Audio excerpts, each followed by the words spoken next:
Amis gilets jaunes, vous voulez faire bouger les choses parce que le pays est en crise.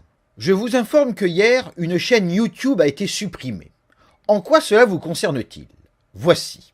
Quand un pays est en crise, les questions de moindre importance sont évacuées, si bien que les problèmes sont posés de plus en plus nettement. En France, cette réalité apparut lorsque le second tour des élections présidentielles vit Marine Le Pen affronter Emmanuel Macron. Dans ce duel, M. Macron représentait le système en place, promoteur de l'européisme mondialiste. La révolution qu'il prétendait incarner n'était qu'un replâtrage du régime.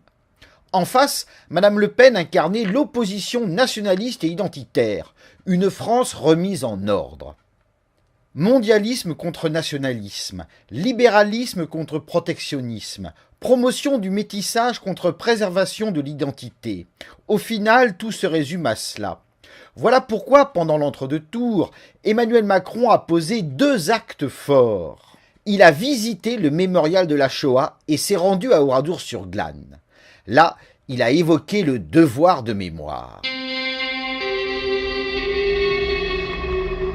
Un devoir à perpétuité.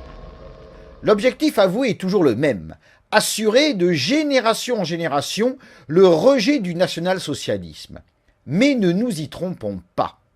Évoquant la visite d'Emmanuel Macron à Oradour, ce journaliste a souligné une façon d'amener les uns et les autres à réfléchir sur les origines et la nature du Front National. Une façon d'ouvrir les yeux de nombreux électeurs ignorants de l'héritage frontiste. Au-delà donc du national-socialisme, le devoir de mémoire vise tous les nationalismes, toutes les idéologies identitaires, toutes les idéologies d'ordre. L'objectif est de susciter chez les électeurs un réflexe de rejet catégorique afin qu'ils reportent leur vote sur le candidat du système quel qu'il soit. Ça a marché en 2002, lorsque, pour faire barrage à Le Pen père, Jacques Chirac a été élu triomphalement par ceux-là même qui, 2 semaines auparavant, voulaient le voir jeté en prison. Ça a encore marché en 2017, lorsque 2/3 des électeurs d'Emmanuel Macron ont voté par rejet de Le Pen fille. Voilà pourquoi le système tient à rester maître du récit historique. L'histoire est aussi l'expression d'un pouvoir, admettent les gardiens de la mémoire d'Oradour. Être maître du récit peut impliquer une domination politique suscitant un remodelage de la mémoire plus ou moins totalitaire, plus ou moins orienté. Autrement dit, le système en place peut user de sa force pour écrire puis imposer une histoire fausse, mais qui soit en sa faveur et qui permette ainsi de manipuler les électeurs. C'est exactement ce qu'il fait. Témoin la chaîne YouTube supprimée hier et dont je parlais au début de cet exposé. Il s'agit de ma chaîne. C'est la 4e qu'on me supprime. La suppression d'hier est intervenue quelques heures seulement après la mise en ligne du 4e volet d'une série intitulée « Sauver la France et l'Europe ». J'ai donc un point commun avec vous, gilets jaunes. J'affirme qu'une crise grave frappe nos pays et qu'il est temps de changer. Mais c'est ici que l'affaire devient intéressante. En juin 1997, j'ai publié un ouvrage sur Oradour. J'y démontrais la fausseté de la version propagée depuis 1945 et encore enseignée aujourd'hui. Incapables de me répondre, les gardiens de la mémoire se sont empressés de faire interdire l'ouvrage. En 2007, j'ai diffusé cette petite brochure de 16 pages intitulée « Holocauste, ce que l'on vous cache ».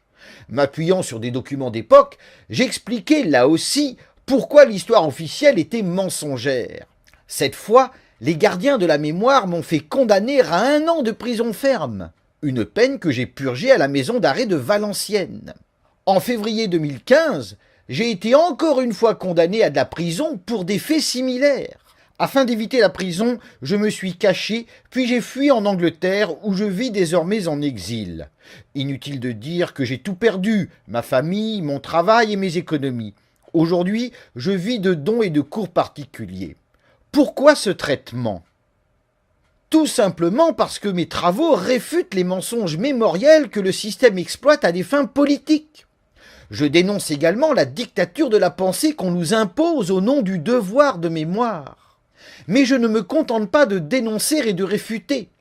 Avec la série Sauver la France et l'Europe, je dévoile la cause profonde du mal et je propose des solutions pour sortir de la crise qui menace notre existence même. Parce que mes analyses sont véridiques, alors les puissants font clôturer mes chaînes afin que le grand public ne puisse avoir accès à mon message. Cependant, tout reste disponible sur mon blog. Je vous invite à vous y rendre et à vous inscrire à notre lettre d'information qui vous permettra d'être tenu informé de chaque nouvelle publication. Je vous invite enfin à diffuser largement cette vidéo. Mes adversaires, nos adversaires, veulent me faire taire et vous empêcher d'écouter mon message. C'est dans l'ordre des choses, et on ne saurait leur en vouloir. Dans cette affaire, comme toujours, la haine est inutile. Haïr, c'est perdre son temps et son énergie. Ce temps et cette énergie, utilisons-les pour mettre nos adversaires en échec de façon positive. Comment ? De mon côté, je continuerai à produire mes vidéos, notamment cette série Sauver la France et l'Europe. J'y résume 30 ans de réflexion politique et métapolitique. Mon objectif n'est pas de désigner à la vindicte populaire un bouc émissaire, mais de découvrir la racine du mal afin de proposer les bonnes solutions. Dans la dernière livraison de Rivarol, en effet, Léon Camus souligne que depuis 40 ans, les élites méprisent le peuple. Il a raison. Rappelez-vous tous ces discours hypocrites, toutes ces promesses non tenues, toutes ces statistiques truquées, toutes ces magouilles, aussi bien à droite qu'à gauche. D'où cette volonté de chasser l'actuel président. Mais par le passé, les Français ont déjà chassé Giscard, Sarkozy, Hollande et bien d'autres. Cela n'a servi à rien. Chaque fois, les élites ont remplacé un de leurs pions par un autre, c'est tout. Pourquoi ? Parce que le peuple n'a jamais attaqué le mal à sa racine. Et s'il ne l'a jamais attaqué à la racine, c'est parce qu'il ne la soupçonne pas, s'arrêtant le plus souvent à des symptômes secondaires parfaitement identifiés depuis longtemps. L'Europe des eurocrates, dès le début des années 90, certains l'a dénoncé. Ce dessin satirique est paru en mars 1991. Il pointait déjà le chômage, l'insécurité et l'immigration incontrôlée.